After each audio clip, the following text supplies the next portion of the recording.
Goeiemôre, lekker om volgens saam met u te wees. Nou, ek wil vandag met die oupas en die oumas en die ma's en die pa's, vandag met julle gesels.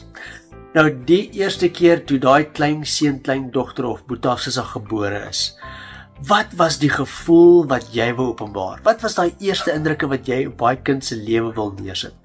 Het jy miskien gekom met 'n speld of 'n rotting of 'n beld en jy wil net dissiplineer en wys hoe streng jy is en hoe die dinge nou moet verloop? Nee, glad nie. Jy het gekom met liefde en jy wou jou liefde, wou jy aan daai klein bonneltjie liefde, wil jy 'n imprint op hulle lewens maak.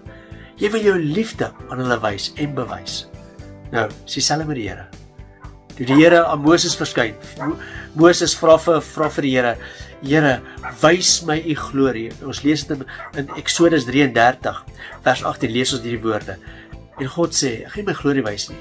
Ek gaan laat my goedheid voor jou verby beweeg. En Moses sien God se goedheid.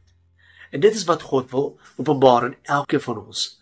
Hy wil sy goedheid aan ons openbaar. Nie sy dissipline en hoe kwaai hy is en hoe geregtig hy is nie. Nee, hy is dit. Maar hy wil sy liefde, daai liefde van hom wil hy imprint op ons lewens maak. En dis wie hy is. Dis wat hy is. God is liefde. Amen. Kom ons bid saam. Here, ons dankie dat u 'n God van liefde is. En u het ons lief. En ons wil volgens sê, Here, ons het u lief met alles in ons. En ons eer u in Jesus naam. Amen.